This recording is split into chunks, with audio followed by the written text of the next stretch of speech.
Muito bem, boa noite a todos. Boa noite.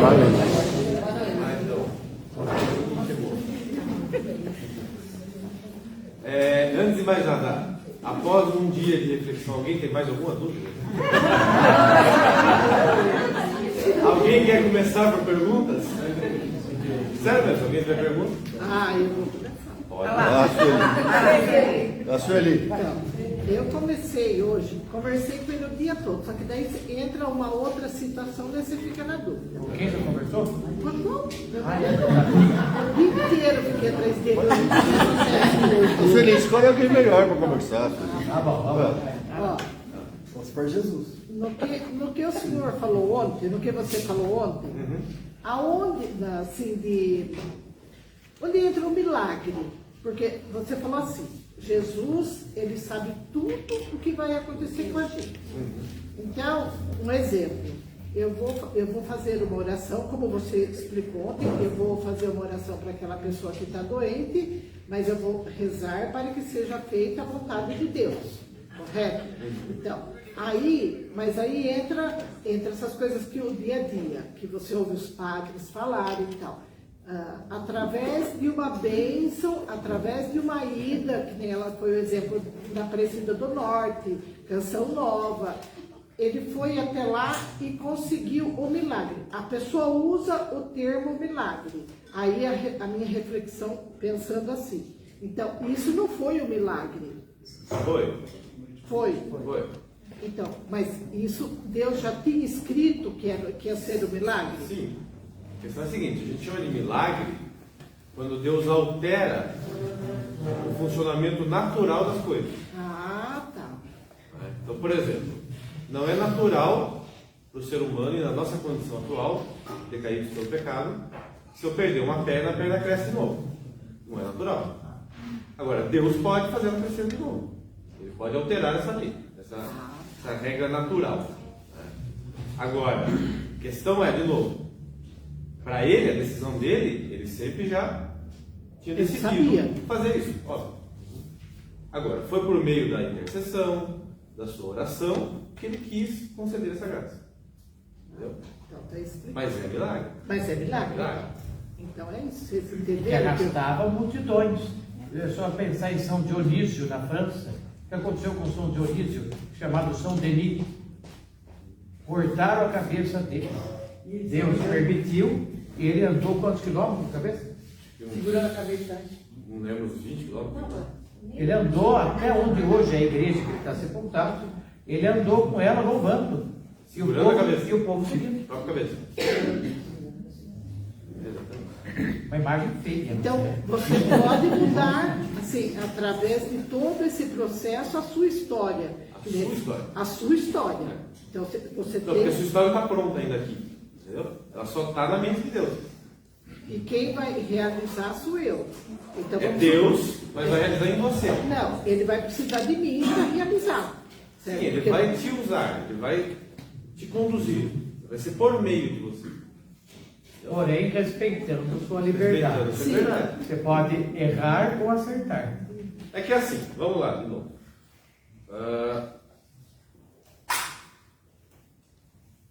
Quando a gente vai falar de Deus, nós usamos termos análogos. O que quer dizer isso? Todas as palavras que nós utilizamos no nosso cotidiano, elas se referem a nós, ou seja, às criaturas.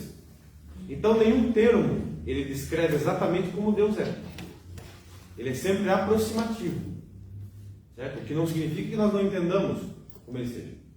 Inclusive, quando você divide. Por exemplo, eu falo, Deus é bom, Deus é justo, Deus é misericordioso. Mas nele, essas três coisas são uma coisa só. Em nós são coisas distintas. Nele não. Nele tudo isso se coincide com o seu ser. Inclusive a sua inteligência, a sua vontade, a sua memória. Em nós são coisas distintas. A minha memória é uma coisa, a minha inteligência é outra, a minha vontade é outra, o meu corpo é outra coisa, a minha alma é outra coisa. Ou seja, eu tenho uma unidade em mim, que é dada pela minha alma, pelo meu ser, que Deus me deu, só que eu tenho partes. Quando eu vou descrever Deus, eu também descrevo em partes, mas ele não tem partes. Então, uma coisa é o meu processo de compreensão de Deus, outra coisa é o que Ele é. Então, o que eu falei, em Deus a vontade dele, a inteligência dele, o ser dele, é uma coisa só. Então, não tem essa distinção nele. Tá? Então, por exemplo, lembra que eu falei que em Deus tem, entre aspas, ou seja, de maneira análoga, duas vontades? Uma vontade que a gente chama de antecedente e outra que se chama consequente. Essa vontade antecedente, a gente pode falar assim que é um tipo de aspiração.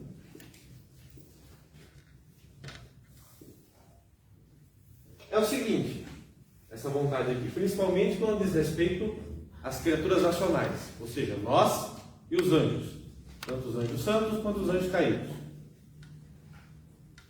Essa aspiração seria o quê? Se por um acaso as criaturas todas fossem obedientes a Deus, seria isso aqui que se realizaria.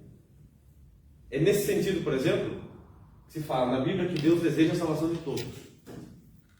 É na vontade antecedente. Ou seja, se todo mundo correspondesse com a graça, todo mundo seria salvo.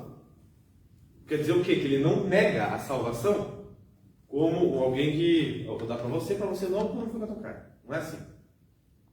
Eu dou para você, ofereço para você, você aceita ou você não aceita, é nesse sentido. Só que, de novo, nele, as nossas ações já estão antecipadas.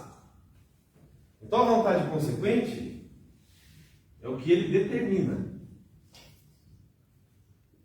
Aí o demônio não está. A caminha está ruim, mas não tem paro aqui. Não. A vontade consequente é o que ele determina. Então, nesse sentido, Deus não deseja condenar ninguém na sua vontade antecedente, mas Ele quer condenar todos aqueles que negam a sua graça na sua vontade. Tem mais. Obrigado. Os espanhóis são sempre condenados. Mas Ele quer condenar um grupo de pessoas pela sua vontade consequente. Por quê? Porque é a partir da negação que a pessoa dá. O que acontece? Acontece que na mente dele, ele já sabe quem vai negar e quem vai aceitar. Então isso já é dado para ele. É essa que é a questão. Não foi ele que determinou o pecado de qualquer pessoa, mas ele já sabe. Então quando ele age em nós, no tempo, porque nós somos temporais, ele já age levando em consideração o que ele já sabe. Então é nesse sentido que, a senhora perguntou sobre o milagre. Ele sempre quis conceder aquele milagre? Obrigado. Ele sempre quis conceder aquele milagre? Sim. Só que ele espera o momento que você pede. Que a gente peça e faça parte da gente. Faz parte, exatamente. Então não é uma ilusão quando você está pedindo e ele está concedendo mediante o pedido. Não é uma ilusão. Não te acha. É uma forma Agora, de você se converter. Também, é outro ponto que eu queria chegar, mas só estou falando aqui primeiro só da ação. A ação dele não é que a pessoa mudou a vontade dele, ou convenceu de algo, ou impressionou com algo. Ele sempre quis fazer aquilo. Por que ele sempre quis fazer aquilo? Porque ele já levou em consideração todo o contexto. Então, vontade consequente. Para ele já foi dado, já foi levado em consideração. Entende? Agora, quando ele confere pela vontade consequente dele, que também já está dada. Essas duas coisas nele são juntas, uma só. Não há divisões no ser divino. Tá? Nem na percepção, nem na decisão. Então a percepção. Aliás, Deus não percebe nada. Nós é que percebemos. Deus sabe, simplesmente. Eu é que não estou percebendo uma coisa, que eu estou ali, olha, eu descubro algo. Isso, quem estava aqui na primeira formação, quando eu expliquei lá sobre ato de potência, isso é uma atualização, ou seja, uma mudança de estado, que sai da ignorância e parte para o conhecimento. Em Deus não tem essa alteração. É só o conhecimento de tudo. Tá bom? Agora, ele age em nós temporalmente, porque nós somos temporais. E o dom da liberdade, do livre-arbítrio que ele nos deu, é real. Ele nos deu o poder de escolha. Então, ele não predetermina aquela escolha de maneira totalitária, digamos assim, ditatorial, mas ele já sabe tudo e já age levando em conta tudo que vai acontecer. É o que ele fala em diversas partes da Bíblia, né? Você pode dar o exemplo de Judas, por exemplo, com Jesus? Exatamente. Então, Jesus já sabia que Judas iria trair ele? Óbvio. Mas não é que sabia desde que ele nasceu, desde antes de criar o mundo. Ele já sabia. Agora, ele determinou que Judas traísse? Não. Foi uma livre decisão de Judas. Agora, ele já sabia. Então, é que ele fala para Judas: vai e faça o que você já vai fazer mesmo. Isso. E que conscientemente ele sabia que estava errado. Sim. Porque o que diz os Atos dos Apóstolos, logo depois do capítulo 2, quando fala de Pentecostes, ao ter que escolher um novo membro, o modo como Judas morreu. Está lá descrito. Comprou o terreno com o preço da iniquidade e se matou lá. Por que se matou? A culpa, a consciência do que sempre soube, e Jesus revelou a verdade, o tempo todo lavou o pé dele. Podemos dizer que no grupo dos 70, no domingo, ele também fez milagres em nome de Cristo? Sim, provavelmente. Ele fez. Tá certo? Ele estava lá, ele sempre esteve. Ele viu tudo acontecer. Ele viu Lázaro ser ressuscitado. Ele viu a cura dos enfermos. Ele viu tudo. Mesmo assim, ele fez. Uma coisa também que todo mundo tem que entender, e que a sociedade hoje, é algo que eu vou tratar nas 2 últimas aulas, mas é justamente o que eu falei para vocês, né? É o contrário da visão que eu estou apresentando, que é a visão da igreja, que é a visão que contaminou o Ocidente pela cultura. É a ideia de, por exemplo, as pessoas agem mal por ignorância. Não, a pessoa age mal porque quer. É perfeitamente, não só possível, mas é constante. Você errar porque quer, é o caso de Judas. Judas tinha plena consciência de que ele estava errado e do pecado que ele estava cometendo. E ainda assim ele escolheu. Os anjos mais ainda. Eu falei para vocês, os anjos são muito mais inteligentes do que nós. Os demônios todos sabiam plenamente o que estavam fazendo. Mas ainda assim escolheram. É o poder da escolha que Deus nos deu. Poder de olhar isso aqui e falar, eu quero isso aqui. Acabou. Mais alguma pergunta?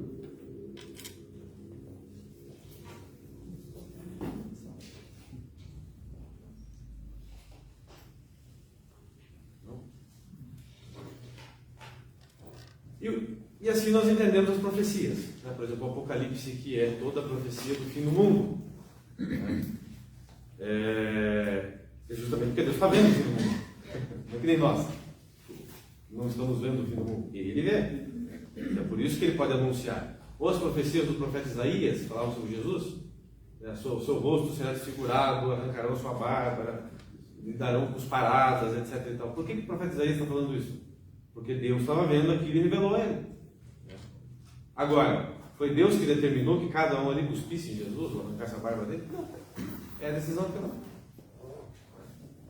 Então, esse é a dinâmica, digamos assim, entre a criatura e Deus. Nada pode escapar da sua visão e do seu controle consequente, ou seja, daquilo que ele determina. Porque ele poderia impor tudo que está na sua vontade antecedente. Ele não impõe porque não quer. Justamente porque ele quer que haja liberdade. Ele poderia, mas ele não impõe tudo. Agora, na consequência, ele impõe. Aí não tem conversa. Aí é o que ele decreta, literalmente.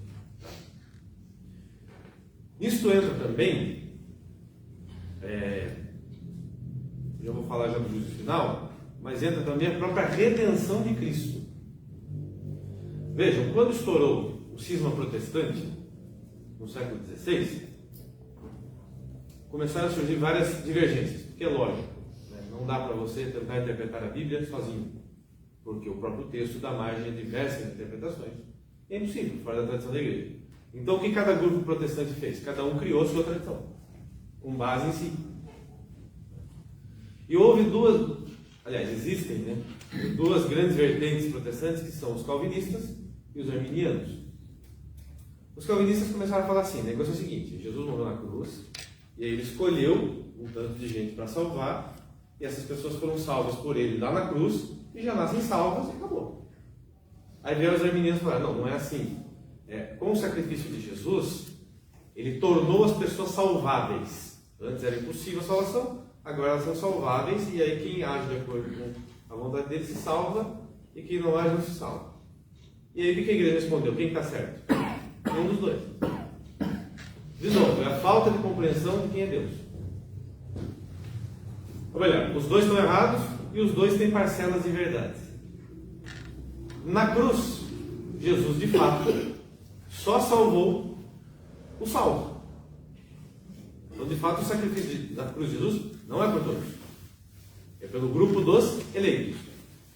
Agora, significa que Jesus de antemão excluiu algumas pessoas da salvação? Não. É porque ele, sendo Deus, já levou em consideração a aceitação de cada um. Então é nesse sentido, eu não posso perder a consciência de que Deus é eterno e nós não. Então quando ele faz algo, é eterno. Quando nós fazemos algo, é temporal. O mesmo ocorre com a missa. Porque o que é a missa? É a renovação do sacrifício de cruz. Aí vem os protestantes. Então quer dizer que você está falando que o sacrifício não foi suficiente? É outro sacrifício? Não, não é nada disso. Por quê? O sacrifício cruento, a morte física de Jesus na cruz, foi um só. Agora, o ato do Filho se entregar ao Pai por nós é eterno. Por quê? Porque todos os atos de Deus são eternos. Então, por isso que quando o Padre consagra, é o mesmo sacrifício da cruz de Cristo. Por quê? Porque o ato é o mesmo. E ele é presente, o ato da entrega. Por quê? Porque ele é eterno, ele não passa. Ele não tem princípio nem fim. Agora, ele se atualiza no tempo em cada missa, em cada altar, em cada igreja. É a mesma coisa. Claro isso?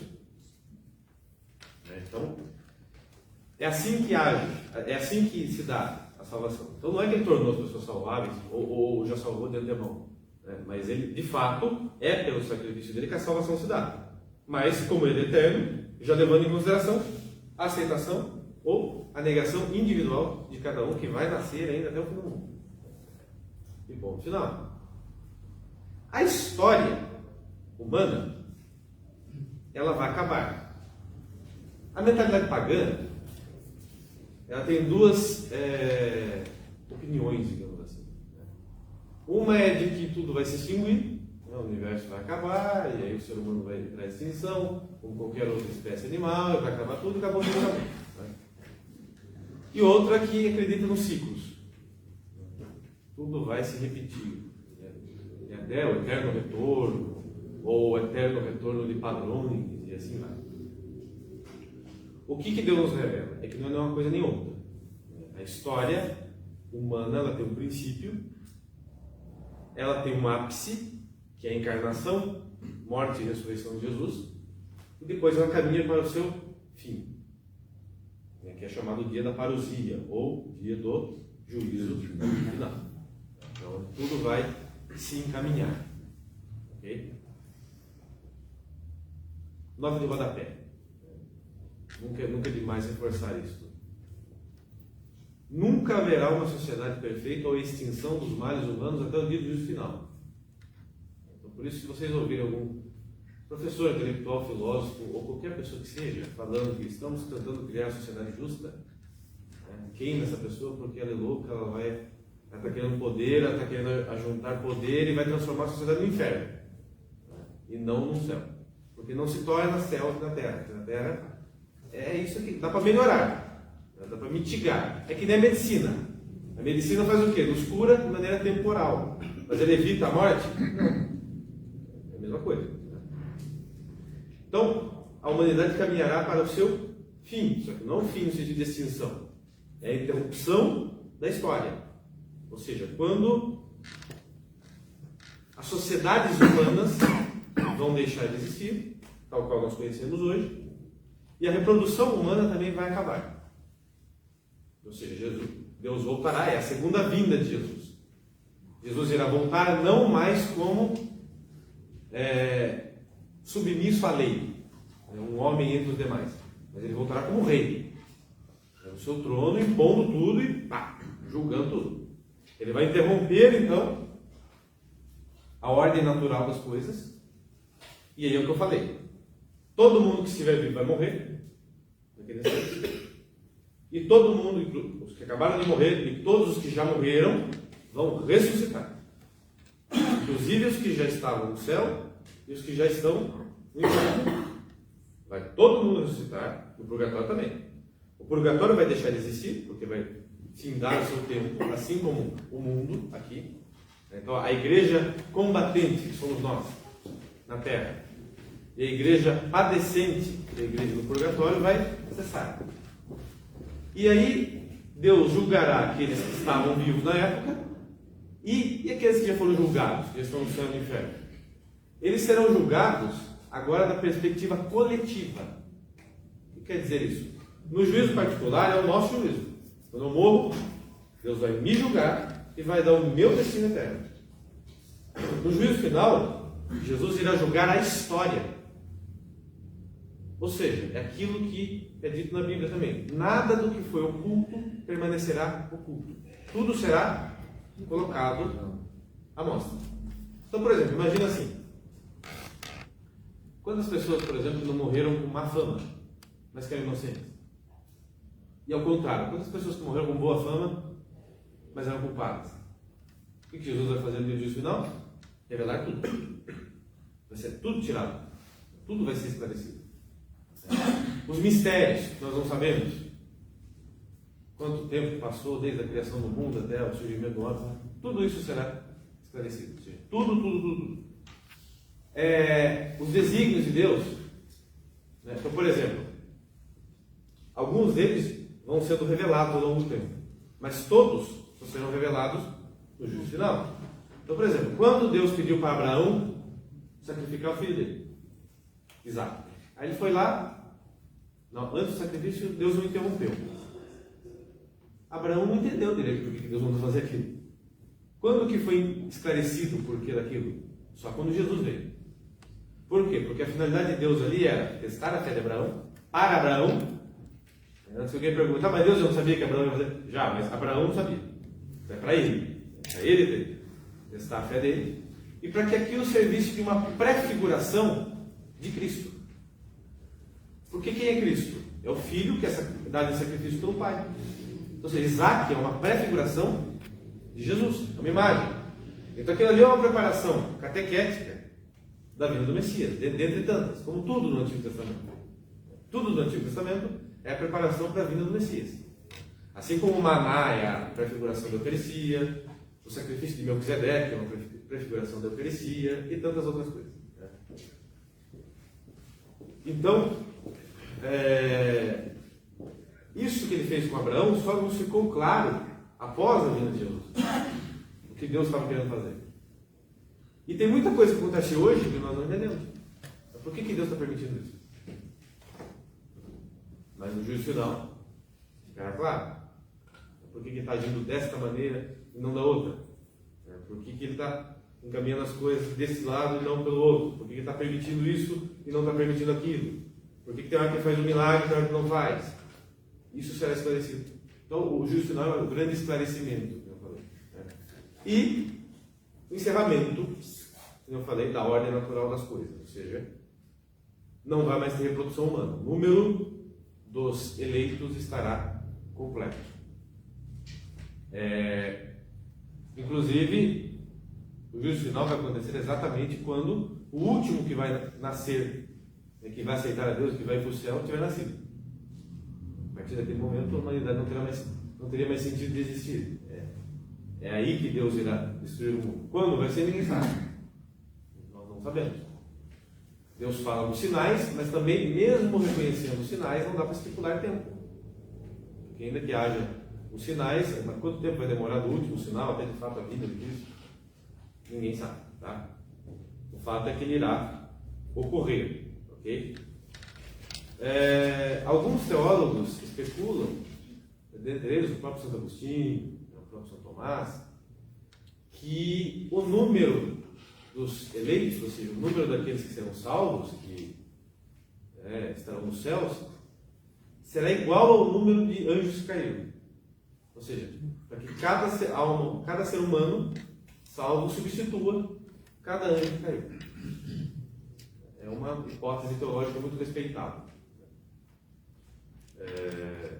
E perfeitamente factível para Deus. Como eu falei para vocês, porque Deus já leva em consideração tudo na hora dos seus planos. Não sabemos com certeza se é esse o caso, mas é muito provável que seja. Bom, isso sobre o juízo final. Alguma dúvida? Alguma colocação? Não.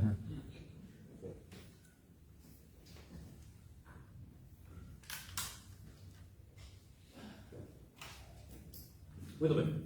Então, resta agora falar de uma outra realidade, pouco falada hoje em dia, mas que é necessário, que é o chamado... Lembra que eu falei na primeira aula sobre o limbo dos profetas? Existe um outro tipo de limbo, que é o chamado limbo das crianças. Antes de explicar o limbo das crianças, ele não é dogma. Não é como o céu, o inferno e o purgatório, que são dogmas. No entanto, não é porque uma coisa não é dogma que é assim, simplesmente uma opinião. A doutrina do limbo das crianças é o que nós chamamos, faz parte do que nós chamamos de concepção comum dos grandes teólogos. Então significa que todos os grandes teólogos, todos os santos padres, o maior deles que é Santo Agostinho, o maior teólogo da igreja que é São Tomás, e os outros grandes teólogos como São Roberto Gardino, Santo Afonso Maria de Ligório, todos eles concordam nisso. E se todos eles concordam nisso, é muita loucura tentar questionar isso. Porque quem sou eu na fila do pão para questionar algo que é unânime entre todos esses grandes teólogos que são santos e muito mais inteligentes e estudados do que qualquer um de nós aqui. Inclusive os papas, tá? Todos os papas que escreveram sobre, pelo menos até o último que falou sobre, que eu acho que foi o Papa Pio XII, também são unânimes nisso. Então, como eu disse, é algo que não é dogma de fé, mas é concepção comum, ou seja, aceito por todos os grandes teólogos, papas, bispos, enfim, pela igreja até hoje, como nós podemos ver nos documentos da igreja. O que é o limbo das crianças? O que acontece? Porque eu falei assim, existem 3 tipos de batismo. O batismo sacramental, aquele tradicional, né, da igreja. O batismo de intenção, por exemplo, a pessoa antes de morrer ela deseja ser batizada, ela é batizada, né, pela fé. E o batismo de sangue, ou seja, quando a pessoa é martirizada, que também vem pela intenção. Estava querendo ser batizado e foi morto antes, né, por ódio à fé. Então ele é batizado pelo sangue. Em diversos trechos do Evangelho, das cartas dos apóstolos, está dito lá que quem não é batizado, quem não renasce pela água do batismo, não é salvo, não pode estar na presença de Deus. E aí, a tradição que remonta o início da igreja, como eu falei, e a explicação dada pelos grandes teólogos, é o que acontece, aliás, surge a pergunta, então o que acontece com as crianças que morrem sem serem batizadas antes da idade da razão? Por quê? Porque se elas não chegarem à idade da razão, elas não podem ser batizadas pela intenção, porque elas não têm intenção. E se elas não forem batizadas pelos pais ou responsáveis, sacramentalmente, como que acontece? E aí a explicação de novo, que é dada pelos teólogos, é o seguinte: elas recebem a pena mais branda que existe, é o chamado limbo das crianças.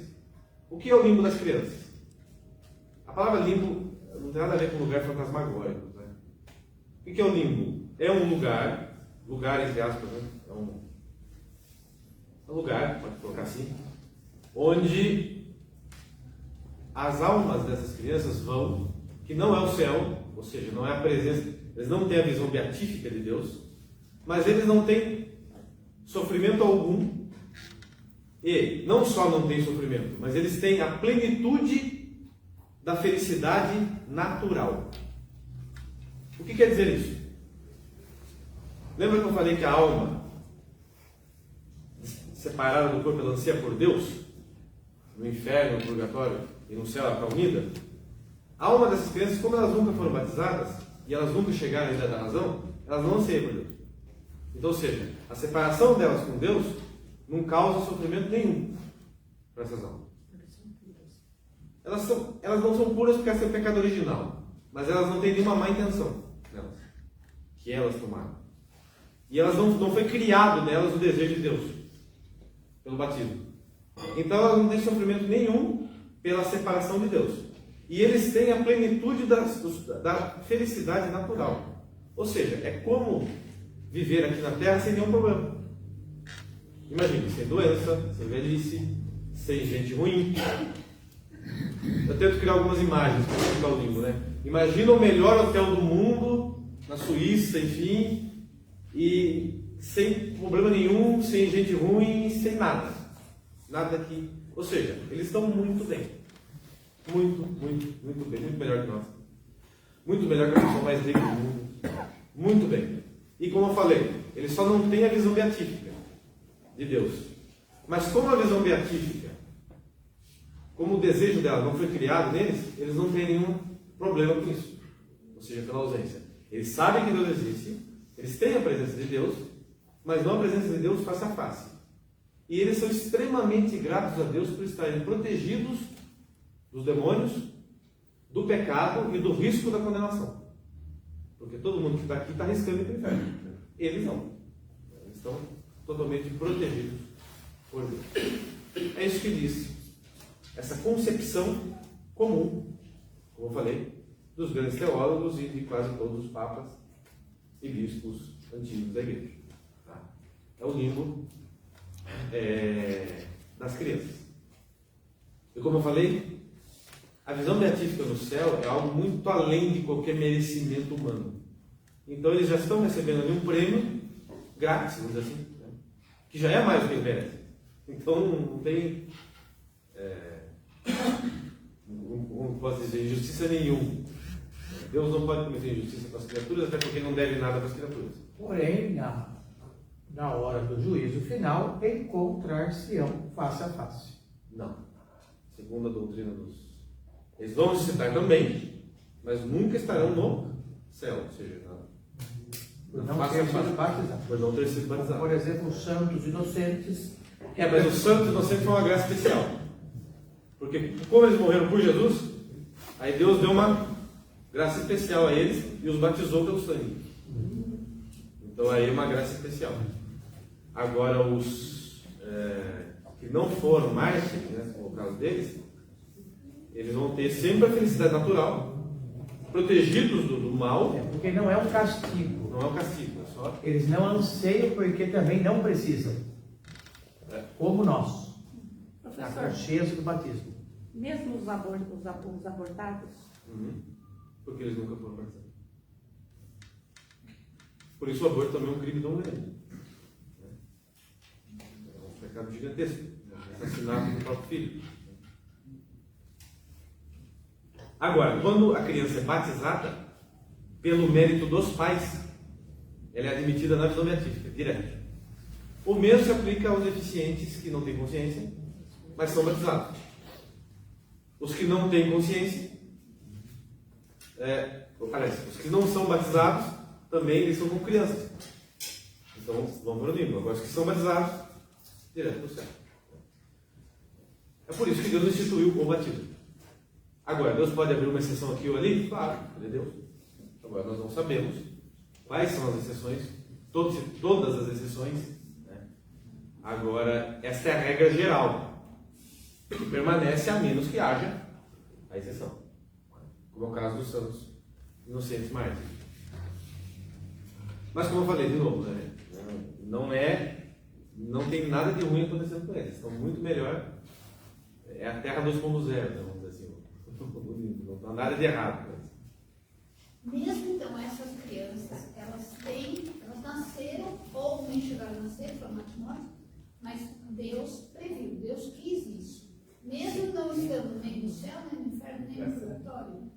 Deus já previu isso, lógico. elas não atingiram a salvação, por quê? Porque Deus quer nos salvar também por meio de outros seres humanos, né?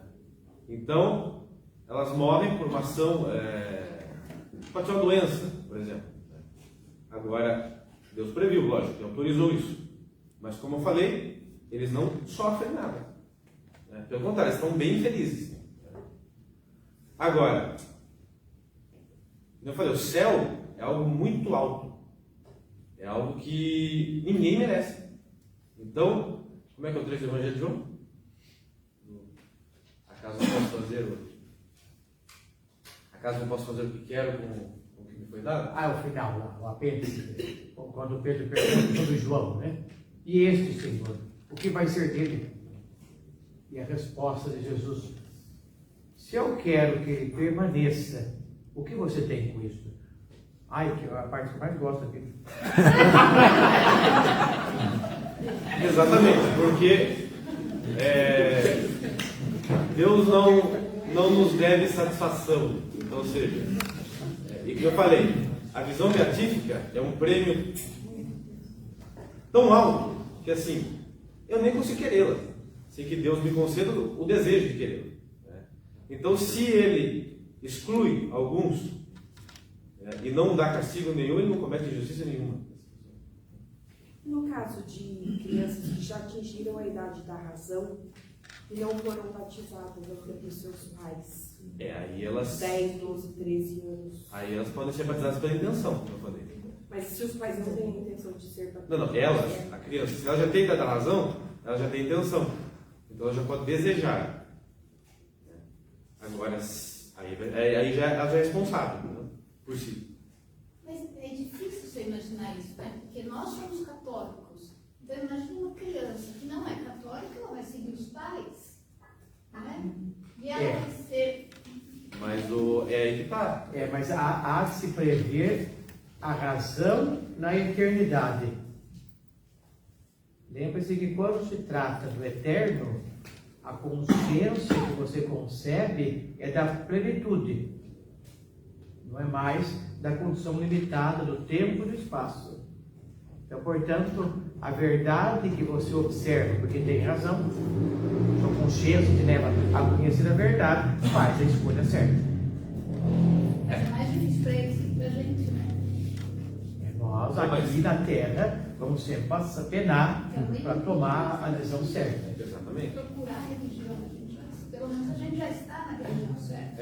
Mas tem que tomar cuidado para não deixar o pensamento humanista tomar conta. Ou seja, O que eu quis dizer?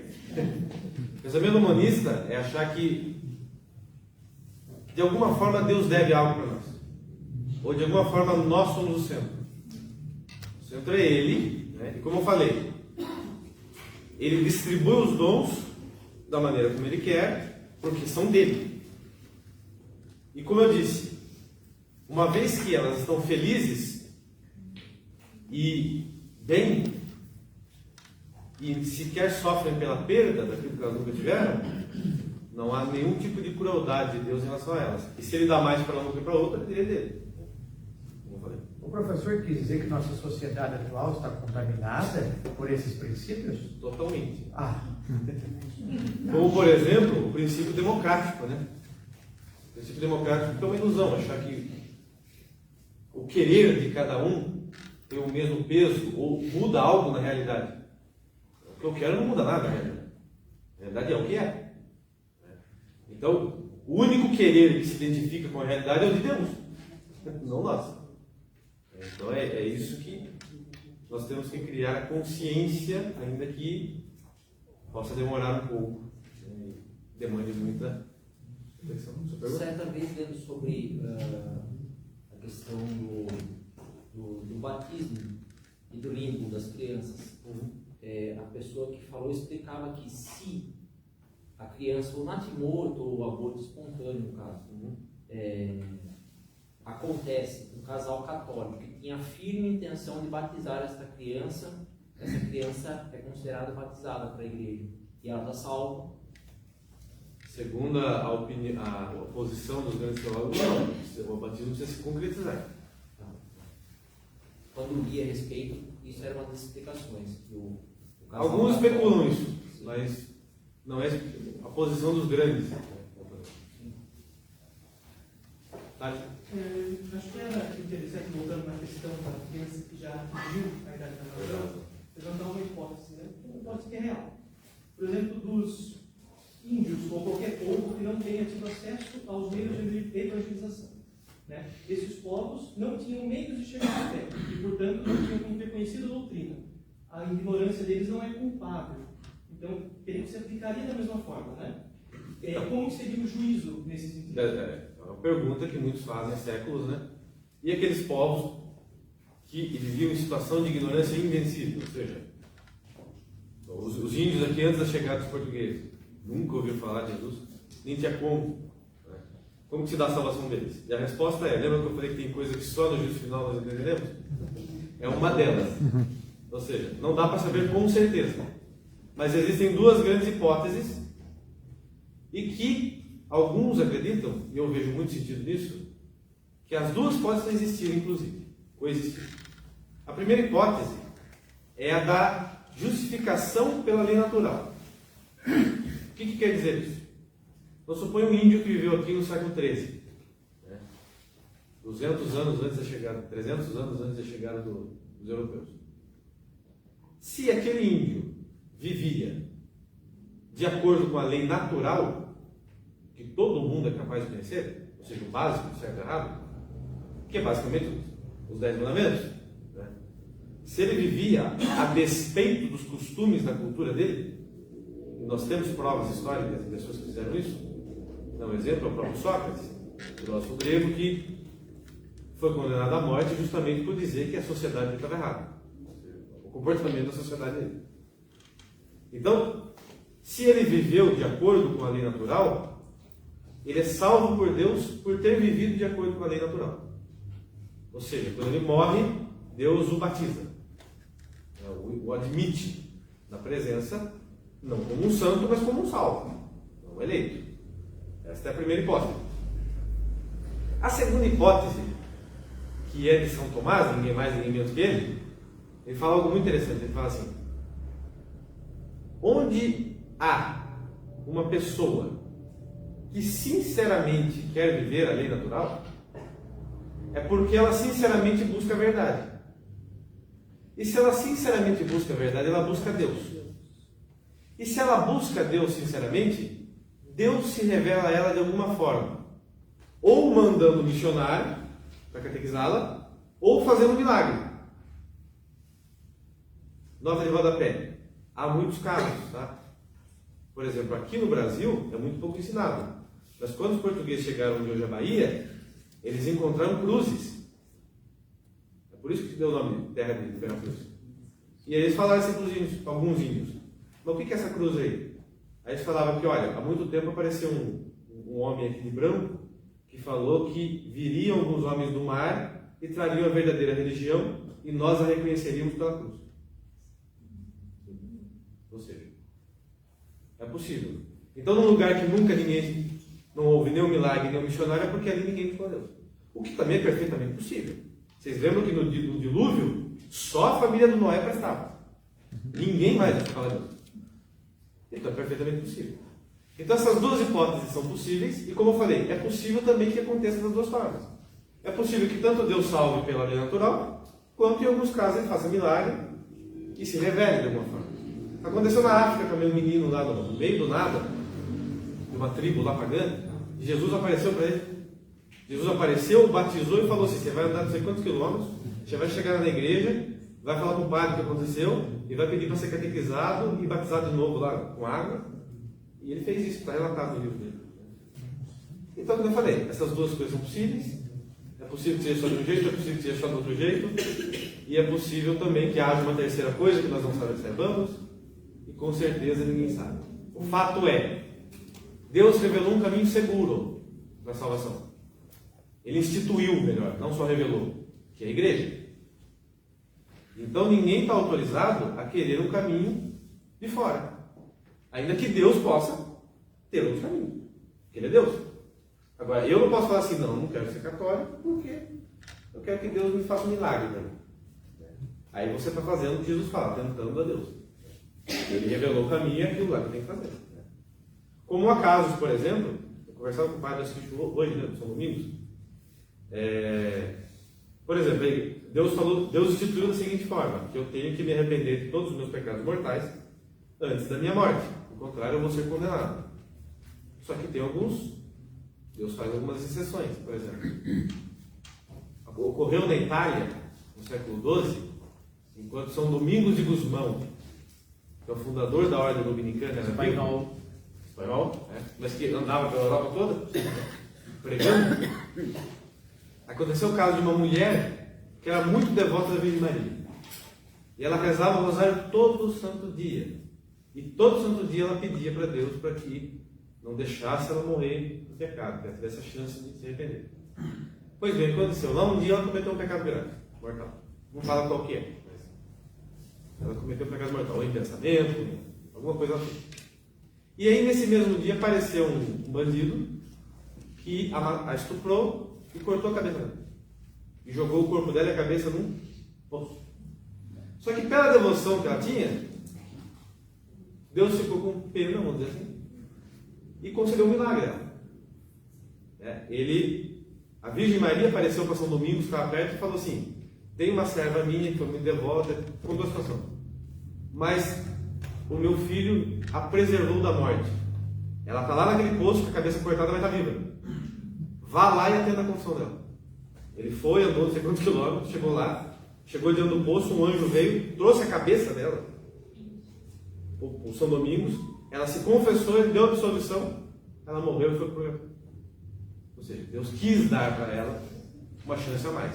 Só que isso é uma exceção. Tá? Eu não posso esperar que isso vai acontecer comigo. Mas firme não. Santo Pessoal, uma cabeça.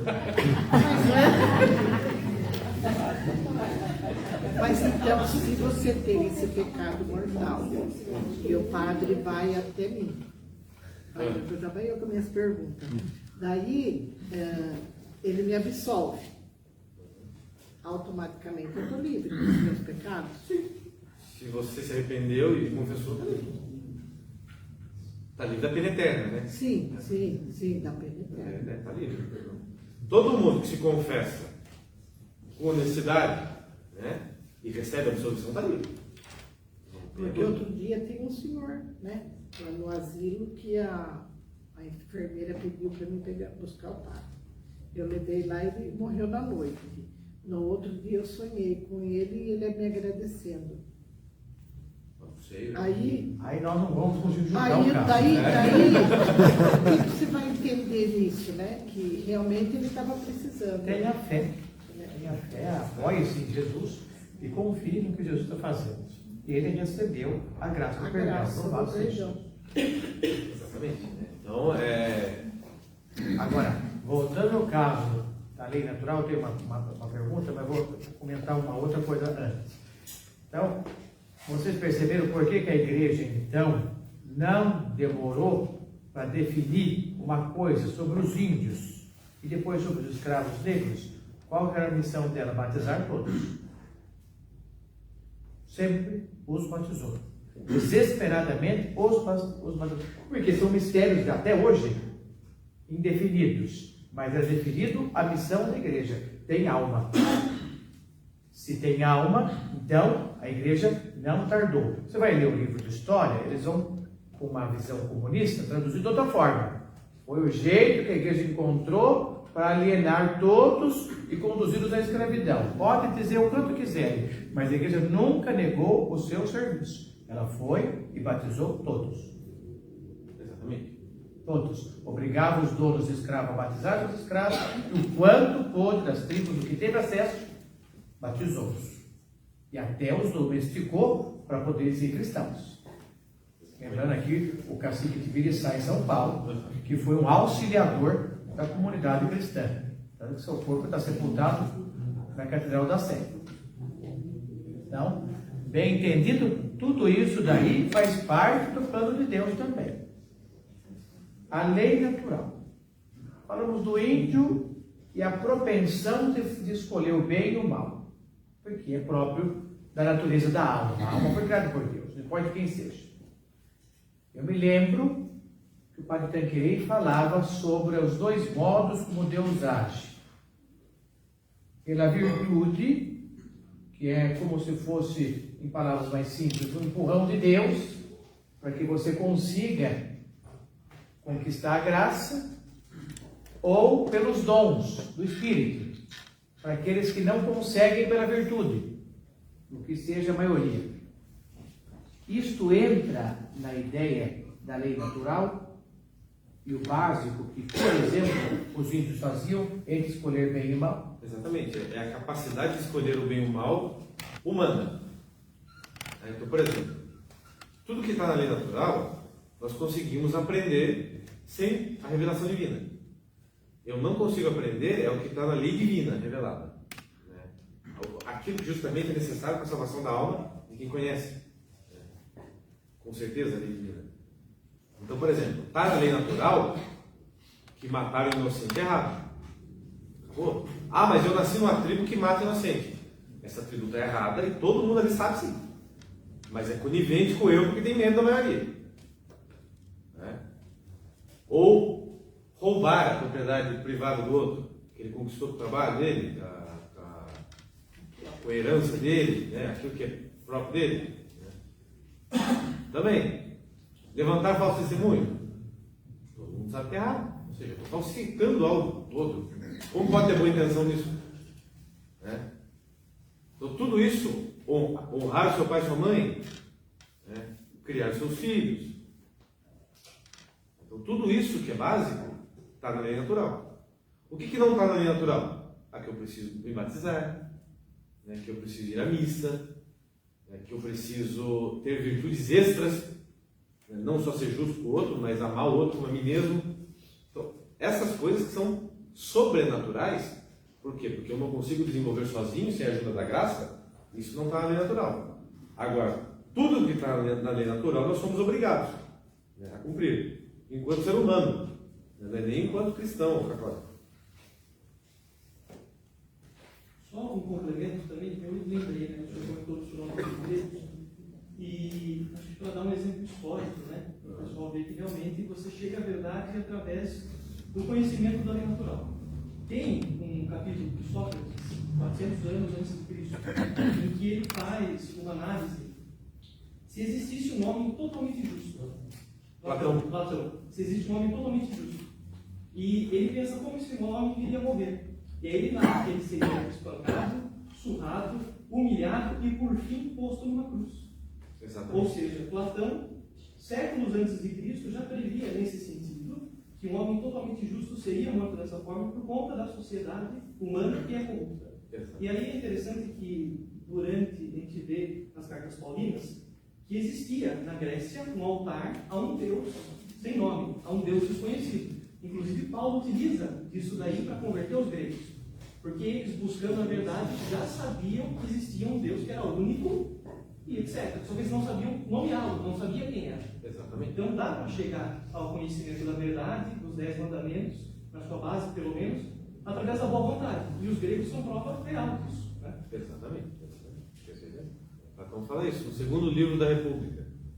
E se existisse um homem perfeito? Ele seria espancado, como o Tales falou, e por fim seria crucificado, porque a sociedade não aceitaria. Exatamente. Ele é um pagão, nem judeu ele era. Nem contato com os judeus não tinha. Ou seja, é possível, sim, saber o certo e o errado no nível natural, só com a nossa inteligência. Sem precisar do auxílio especial da graça. Agora, eu preciso da graça para desenvolver as virtudes sobrenaturais, a fé, a esperança, a caridade e todas as formas da caridade. A própria justiça, de acordo com o que Deus quer, a própria prudência vinda do Espírito Santo, tudo isso vem dele. Mas a graça, ela não substitui a natureza, ela eleva. É aí que está o ponto. Então, ninguém pode se excusar da parte natural para querer ir direto para o sobrenatural. Ainda que em alguns casos Deus miraculosamente possa dar o natural por milagre. Mas esse não é o padrão, que eu falei, que ele promete a todos. Então, por exemplo, os 12 apóstolos ali, eles receberam toda a ciência teológica em Pentecostes. Esclarecimento de tudo, miraculosamente. Eles, Deus não prometeu isso para mais ninguém. Ou seja, eu não posso deixar de estudar, por exemplo, para entender as realidades da fé, que Deus vai me ajudar a entender, sim, uma graça, mas eu não posso me excusar, por exemplo, do estudo para entender, achando que Deus tem a obrigação de me revelar miraculosamente. Assim como eu tenho a obrigação de me esforçar para adquirir virtudes naturais, para que Deus depois me conceda sobrenaturais. Não estou excusado disso. Isso aí, inclusive, é tentar a Deus. Não? É a mesma coisa que, sei lá, por exemplo, um padre vai fazer homilia e fala assim, não vou estudar para fazer homilia porque Deus me ilumina na hora. Vai sair uma porcaria no homilia. Está achando que Deus é empregado? Para o padre que se esforça em estudar e entender, Deus ajuda ele.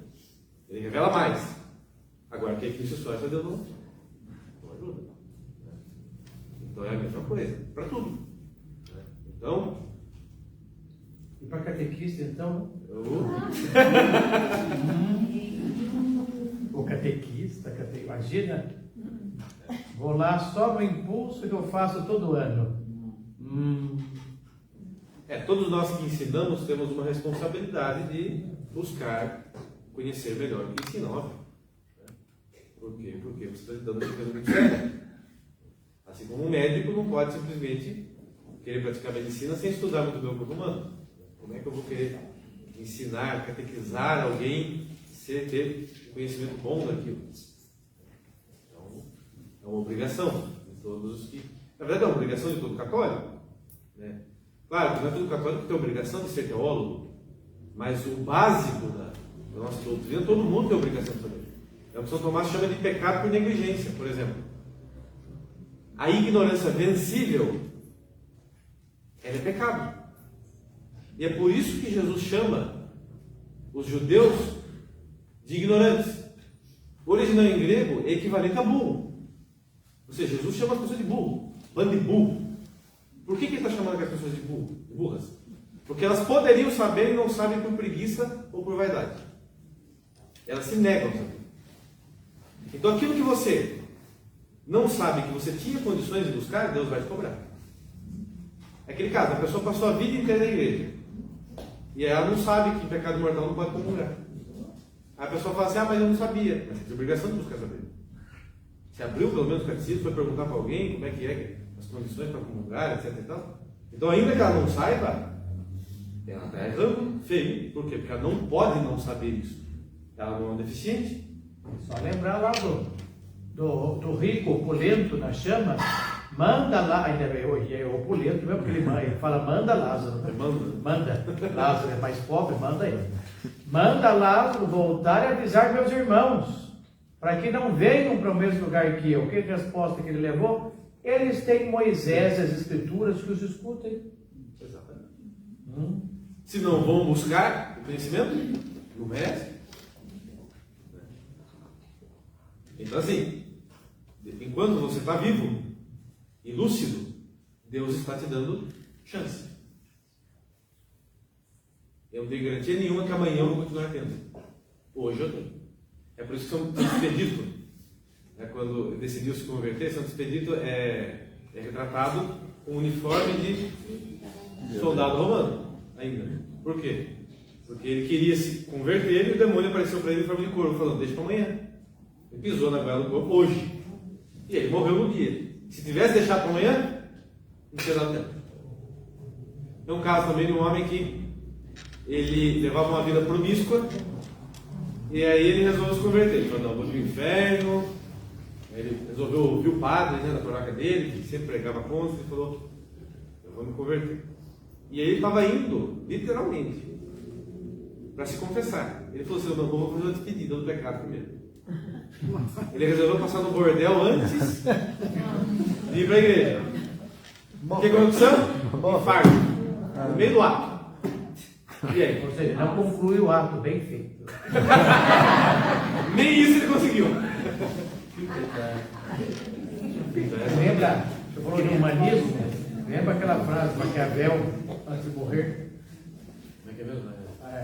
Prefiro ir ao inferno, disse ele, porque no céu só encontro pobres e mendigos, enquanto no inferno vejo papas, bispos e grandes autoridades, onde posso eternamente discutir os mais altos políticos. Doce ilusão dele. Desse jeito, sem vergonha, mas o corpo está numa igreja. A igreja é misericordiosa até o fim. Mas exatamente. Né? Então assim. Agora,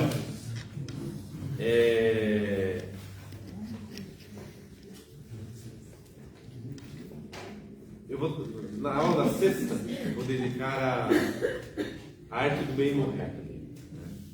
Ou seja, preparação para a morte, inclusive baseado no livro de São Roberto Bernardino. Tá?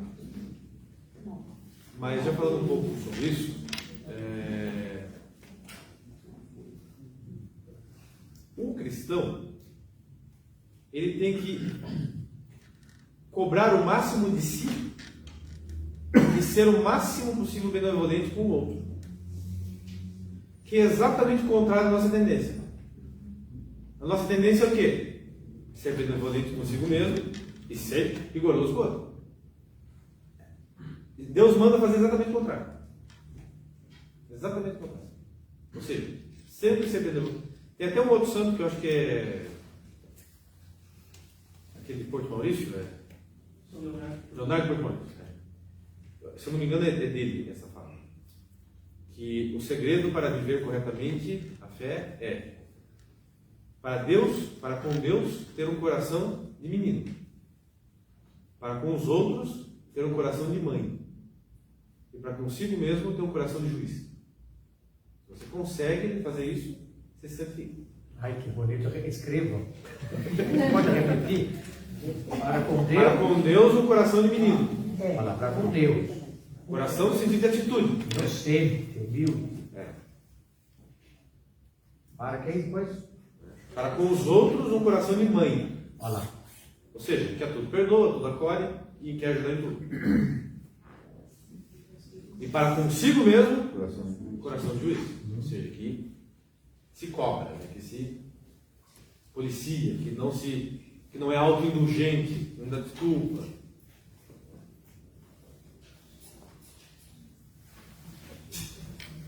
Porque a nossa tendência é fazer o contrário, né? Com a gente mesmo tem um coração de mãe, o outro tem um coração de juiz, e com Deus sei lá o quê, né? Coração de papel. Cobrador, né? Cobrando de Deus.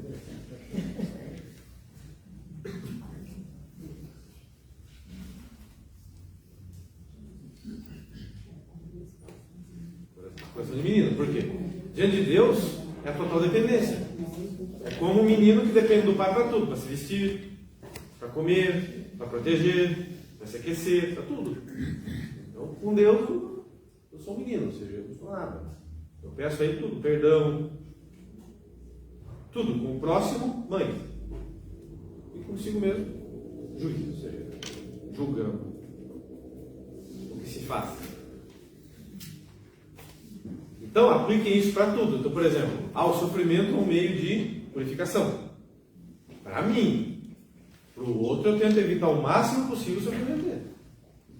Porque eu já vi gente falar assim, então eu vou fazer outro sofrer para ajudar a salvação dele. Eu falei, não, você é um belo de um. Você é um belo de um que começa com F. É isso que você é. Não, isso aí é Deus. Deus pode impor sofrimento, porque Ele é perfeito e Ele sabe que é melhor. Agora, eu para o outro, o máximo possível, poupar o sofrimento. Jesus até fala explicitamente, né? Tive fome, desse de comer.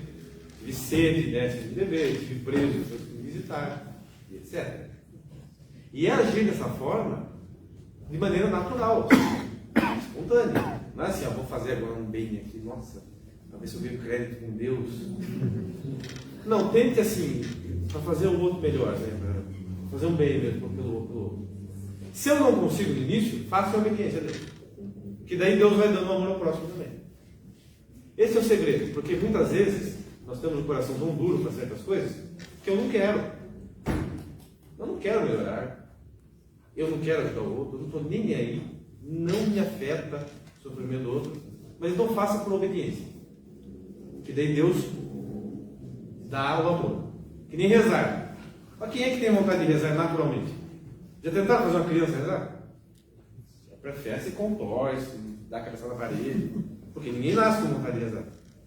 Mas se você começa rezando por disciplina, Deus infunde o amor pela oração. Mas primeiro você tem que sacrificar. Se chegar, por exemplo, um santo que nem Santa Teresinha, a oração para ela era, nossa, era que nem beber água.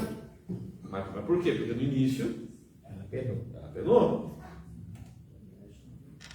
Morreu jovenzinha, atingiu a santidade com 24 anos, morreu. Ela formou-se numa família virtuosa, totalmente cristã, sem dúvida alguma. Rezava com a mãe, rezava com o pai. Mas no convento, ela mesmo descreveu para a irmã dela: quando eu entrei lá, não consegui mais conversar com ele. Tanto que ela escolheu a pequena via, que se fazendo na própria miséria, na queda, ela falava: ali sim, consigo então dar a mão para ele porque ele me levanta. Então, portanto, ali ela penou para poder rezar de fato. Não consigo. Ela rezava no conforto, sem a devida penitência, porque a penitência comum de uma família é algo que a mãe ensina, o pai ensina, o que se permite. Lá não. Lá ela fez pela disciplina. E a disciplina no tempo dela, realmente, ainda mais num convento carmelita, escutando Santa Teresa, São João da Cruz, coitado. Não, negócio é forte. Não é fácil não. É que nem, por exemplo, eu falei, o amor pelo próximo. O próprio São Paulo já dá o segredo para iniciar. Ele fala: tolerai-vos uns aos outros. Ou seja, não suporta, tolera. Começa tolerando. A Santa Teresinha, ela falava que tinha uma irmã que fazia um barulho atrás dela na capela, tipo assim, né? Esse é um negócio que dava uma mistura de nojo e asco nela. Um negócio que, sabe aquele negócio que fala, você não suporta? E aí justo aquela irmã que ela estava mais viva. Por dentro estava com vontade de sair correndo. Mas daí ela... Ou seja, a mortificação. Mortificação. Lembrando São Damião de Molokai. São Damião de Molokai, aonde que ele rezava o rosário dele? Ele estava numa ilha de leprosos. Todos lá estavam fadados a morrer. A ilha do Havaí mandava sair todo mundo, roubava seus bens e colocava naquela ilha chamada Molokai. Precisava de um padre, ele era belga, foi para lá, organizou a vila, a paróquia, tinha que ter, e ele ia rezar o rosário na gruta dos excluídos lá. Quem são esses? Os que iam morrer. Eles apodreciam, não tinha remédio, não tinha nada, estavam fadados à morte. Então, naturalmente, se levava eles naquela gruta e lá eles apodreciam para morrer. Naquela fedentina, naquele show de horror, porque é um show de horror, lá ele rezava o rosário, com eles agonizando até a hora da morte. Com certeza, ele não amava fazer isso, tinha certeza disso. Exatamente. Mas amava Deus neles. Isso vale para tudo. Fidelidade matrimonial, por exemplo. Qual o problema do... Por que a maior parte dos casamentos não dão certo hoje em dia? Porque a pessoa jura fidelidade ao outro, não a Deus. Você convive décadas com uma pessoa, chega uma hora que você enjoa da pessoa. É óbvio. Todos nós somos cheios de defeitos. Todos nós. Tem um ditado que diz assim: todo mundo de perto fede. Até que a coisa assim, você olha uma pessoa só uma vez por ano, você fala: nossa, que pessoa boa. Começa a conviver. Vai aparecendo. Você sabe que tem umas filas aqui de gente boa. Agora, então assim, você supõe, claro, não estou falando que acontece com todo mundo, mas acontece com a maioria. Pode acontecer, aliás, com a maioria. Você convive com uma pessoa e aí passa tanto tempo que você já não tem mais atração nenhuma por ela, física. Ela já está te enchendo o saco, vamos dizer assim. Você não aguenta mais. Aparece outro mais atraente, mais jovem, mais tudo. Se você não jurou fidelidade a Deus, atrai. Agora, se você jurou fidelidade a Deus, o vínculo, aí você se mantém firme. E aí você ama a pessoa pelo que ela é, e não pelo que ela te proporciona. Né? É muito fácil amar uma pessoa que faz todos os meus gostos, né? Eu amar a pessoa pelo bem dela, e não pelo meu bem, é o que Deus quer. Então aí que está. Né? A vida nesse mundo é combate. Né? A igreja é combatendo o tempo todo contra o mundo, contra o diabo, contra mim mesmo, ou seja, contra a minha carne, contra os meus desejos. Tríplice concupiscência. Então, isso é algo que tem que estar também constante. É todo dia. Não adianta só saber, porque o saber não muda nada à vontade. É o pôr em prática. Ter consciência de que, e que eu falei, por que Jesus fala, não julgueis os outros? Não é no julgar no sentido de eu ser um idiota que não estou vendo a realidade na minha frente. Não é isso. É não julgar no sentido de não condenar o outro, porque quem condena o absolve é Deus. Eu não sei o que está dentro do coração daquela pessoa, e eu não sei como ela terminará no fim da vida. Pode santificar mais do que eu ainda. Agora, eu vou agindo conforme eu consigo, né, no convívio social, por exemplo. Então é óbvio, né? Eu vejo um charlatão, por exemplo, eu tenho que denunciá-lo, mas é não por ódio à pessoa, mas pelo combate do que ele está fazendo de errado. É aí que você chega, vai se aproximando do que Jesus fazia e do que é próprio dos santos. Ou seja, sempre está apto a amar os outros por querer o bem dos outros e não por querer uma recompensa ou em correspondência de algum bem que ele já fez para mim. A própria estrutura da humanidade, ela nos induz a isso. Porque vejam só, tudo que nós temos e somos, né, ou melhor, somos e temos, porque ser é mais importante que ter, nós devemos, em primeiro lugar, a Deus e, em segundo lugar, aos nossos antepassados. Tudo que eu sou e tenho veio, em primeiro lugar, de Deus e quem já morreu. Eu posso retribuir para eles? Não. Eu não posso retribuir para Deus, porque eu não posso fazer nada para Deus, assim, a não ser amá-lo. Né? E para quem já morreu, eu não posso fazer nada. Então, como que Deus pede que eu retribua? Para quem não vai poder me pagar. Tanto para os meus filhos, as crianças, como para todo mundo. Quando eu faço para quem não pode me pagar, eu estou retribuindo o que eu recebi de graça. É assim. E é só assim que dá para agir de maneira correta. A pessoa que fica querendo recompensa ou retribuição ou correspondência, ela vai ser má, achando que é boa. Ela vai ser egoísta a vida toda. Muito bem, alguém tem perguntas?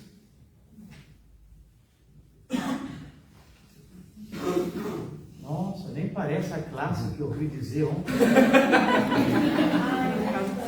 O assunto era mais ácido. O assunto é mais light.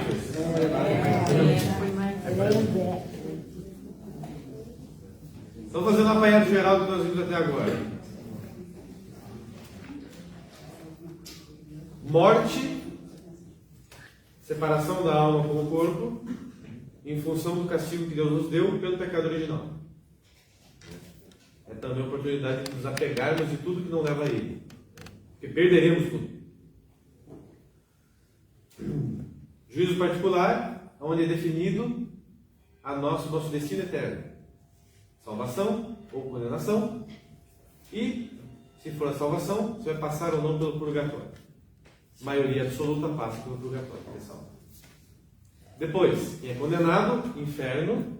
Por quê? Porque recusou o amor de Deus no início, no final, aliás, antes da morte, e, portanto, recebe a pena que é merecida por ter ofendido o ser infinito.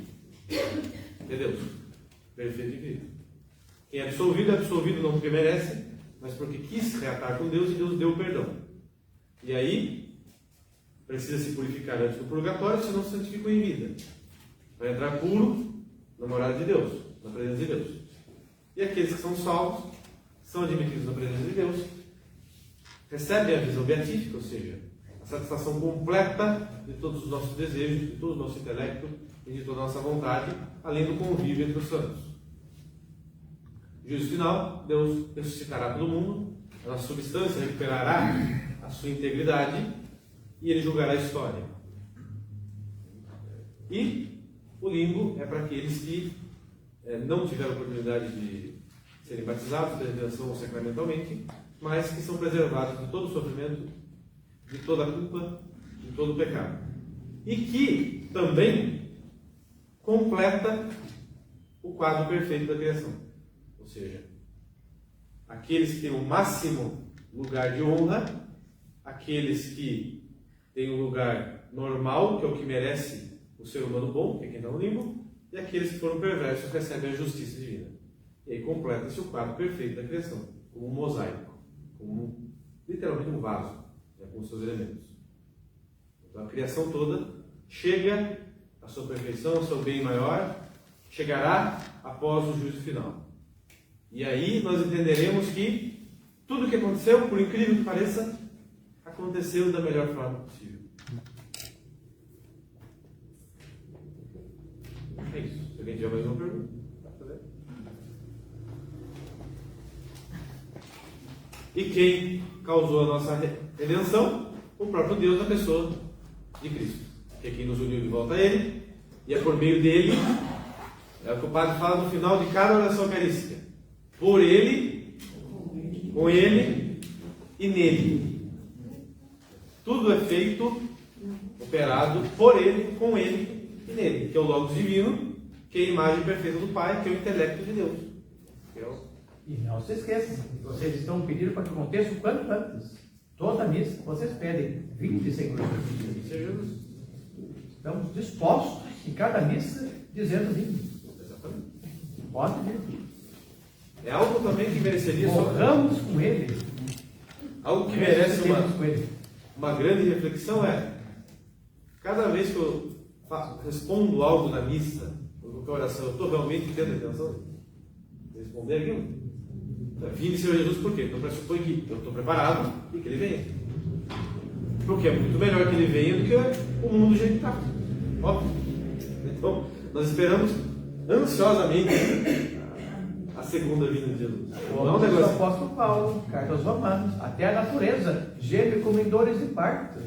Esperamos essa hora. Sim, porque com o pecado, como o mundo natural foi feito para o homem, para nós, e o homem pecou, ele entrou todo em desequilíbrio, por consequência. Então, por que os demônios eles têm um poder de ação tão grande no mundo natural? Porque a condição foi o seguinte: Deus deu um contrato para Adão, o mundo é seu. O que Adão fez? Vendeu para o demônio. Então agora é do demônio. Por isso que Jesus chama o demônio de príncipe desse mundo. Não que os demônios tenham domínio completo nesse mundo, é Deus que tem. Mas Deus dá grande liberdade à ação dos demônios na sociedade e no próprio mundo natural, porque foi algo que a humanidade deu para ele. Tem um parente, ele é de outra religião. Né? Ele diz sempre: isso tudo que está no mundo pertence ao demônio. Tudo que está no mundo. Não tudo. Aí eu perguntei, baseado em quê? Ele disse: baseado nas tentações de Cristo. Quando Cristo disse, quando o diabo disse: estou tudo que existe no mundo, você quer adorar? O diabo não estava mentindo. Ele daria mesmo que aquilo pertencia a ele. Então, isso é a doutrina dessa religião. Né? Ou seja, não é que é tudo do mundo, né? Mas é o que o homem produz na sociedade, que é pela perversidão, é próprio demônio. Então, o Santo Agostinho chama de cidade dos homens.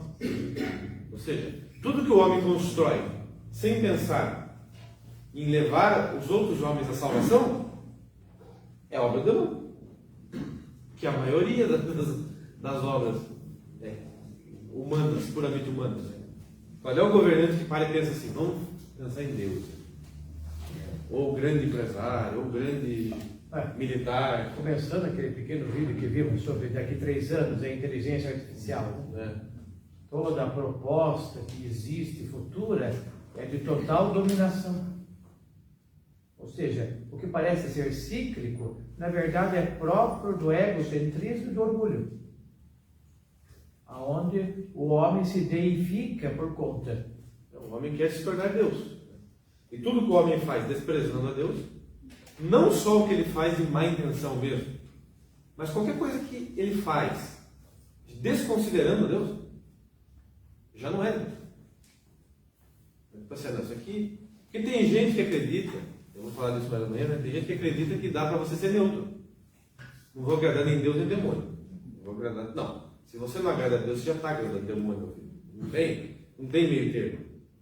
É aquela historinha lá tinha um jovem que foi educado em uma família católica.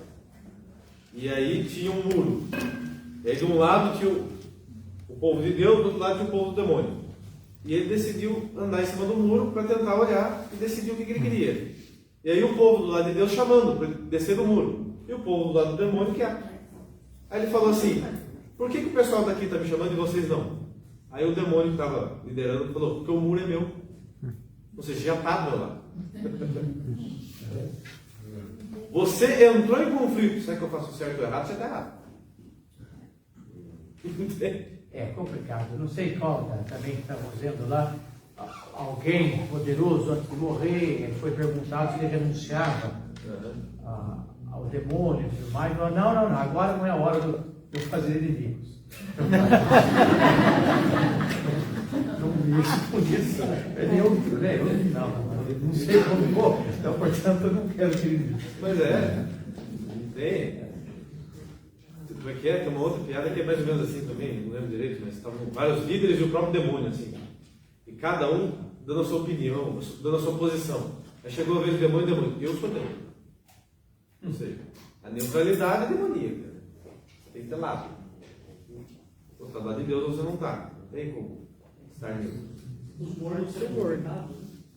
Os mortos serão vomitados. Exatamente. Jesus fala isso. Ou você está do meu lado ou você não está. Se você for morto, eu te vomitarei da minha boca. É uma das cartas das igrejas lá no Apocalipse. Então vocês pensem o seguinte: o que você cospe da boca? O que você tem? Nojo.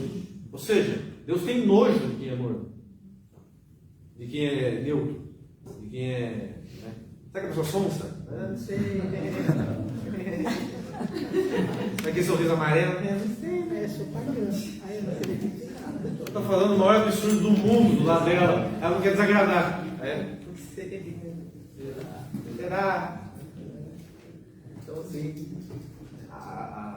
ser morno, né? Se poupar, né?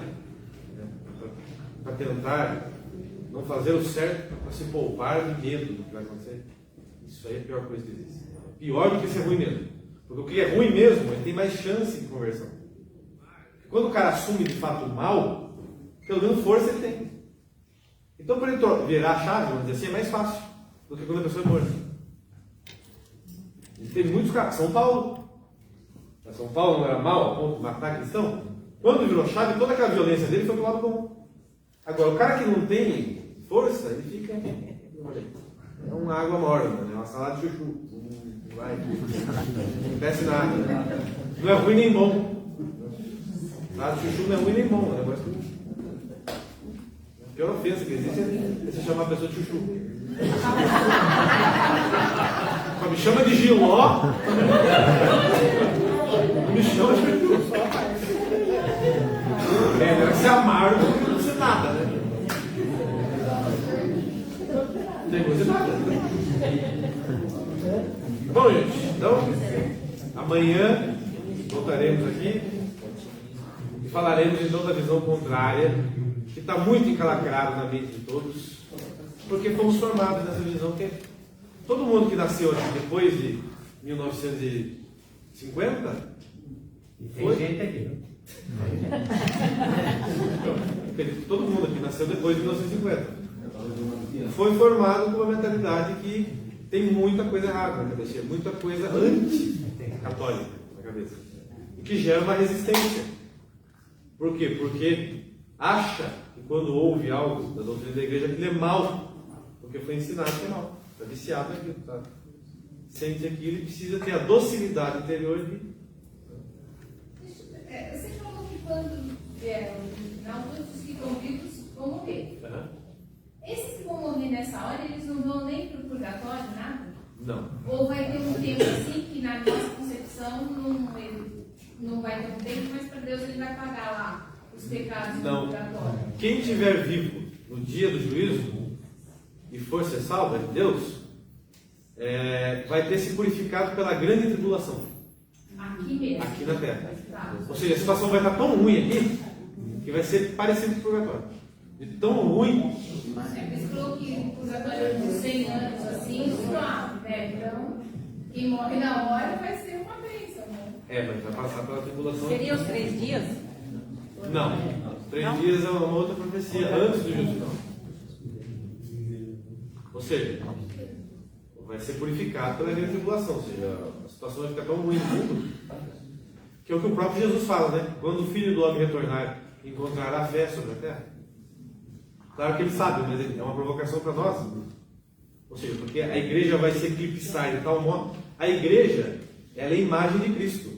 Então, assim como Jesus, no final da sua vida terrena, ele foi torturado, crucificado e abandonado por todo mundo, exceto a Virgem Maria e São João, assim também a igreja será no final.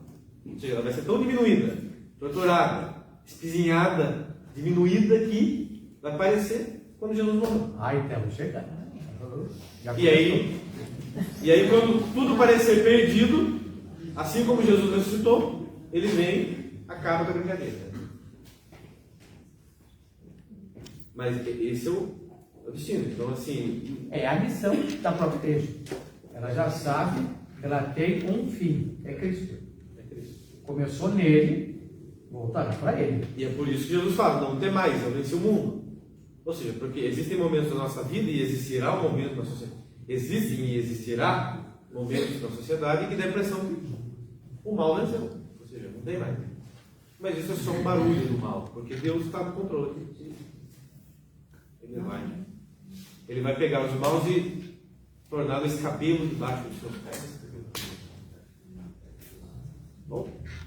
Escabelo é um banquinho para descansar o pé embaixo da cabeça, para quem não sabe. Escabelo. Escabelo é aquele banquinho que você põe o pé. Bom? Então, até amanhã.